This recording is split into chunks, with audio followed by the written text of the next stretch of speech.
And have you ruled out a pardon for your son? Yes. President Joe Biden comments on his son's federal gun trial during a wide-ranging interview. And Israeli Prime Minister Benjamin Netanyahu plans a visit to D.C. to address Congress. The Morning Rundown starts now. From the Straight Arrow News Studio, bringing the stories that matter to you from across the United States and around the world. This is the Morning Rundown.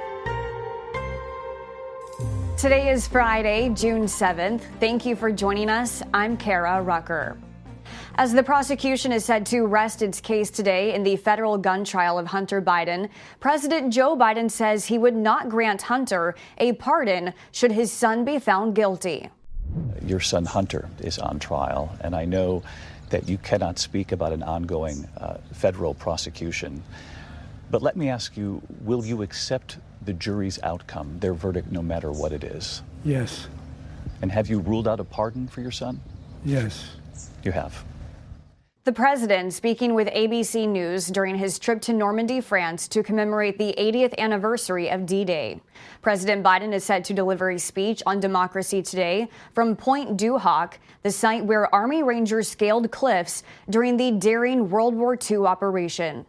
He will also be meeting with Ukrainian President Volodymyr Zelensky as the U.S. is planning to send about $225 million worth of military aid to the country in its war with Russia. During his wide-ranging interview with ABC News, President Biden defended his new executive order that has closed the southern border to migrants illegally crossing. And he spoke on the recent verdict in Donald Trump's criminal trial that found the former president guilty of falsifying business records.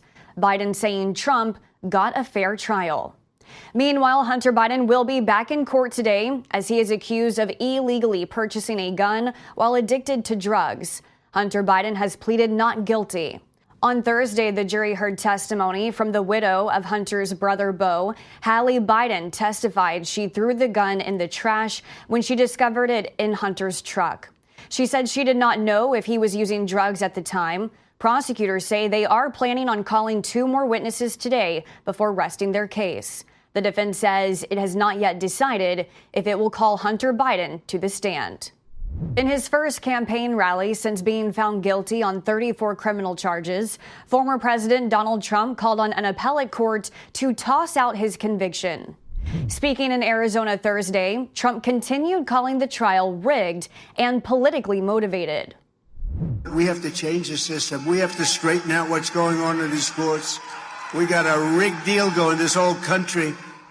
And we've got to do it. And those appellate courts have to step up and straighten things out, or we're not going to have a country any longer.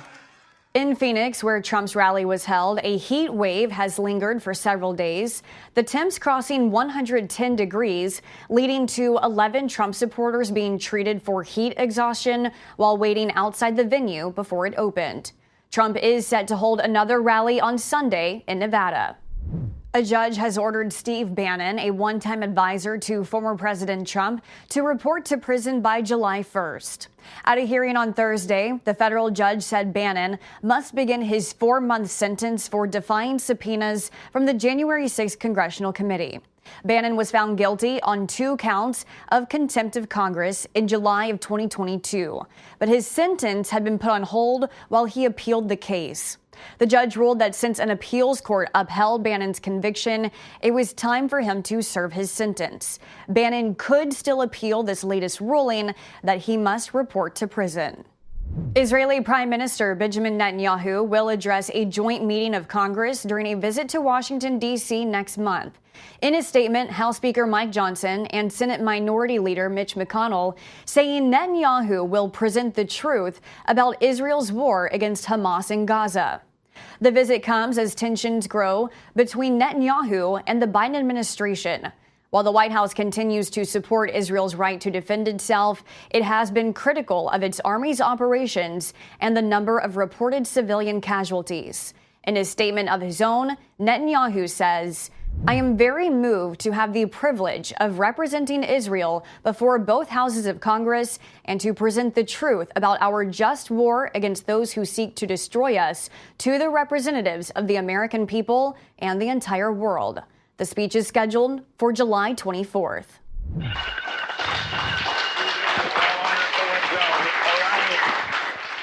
The two NASA astronauts on Boeing's Starliner spacecraft were welcomed aboard the International Space Station Thursday. Butch Wilmore and Suni Williams will spend the next 2 weeks on the space station. Starliner docking after successfully completing a key test flight for Boeing, despite issues with the spacecraft's thrusters.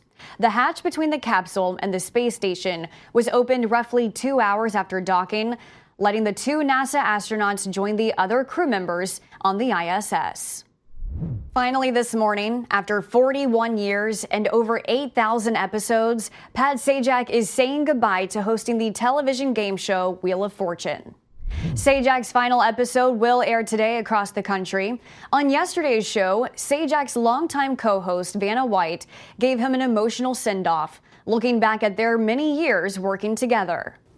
As this chapter of our lives is coming to an end, I know you'll still be close by. You're like a brother to me, and I consider you a true lifelong friend who I will always adore. I love you, Pat.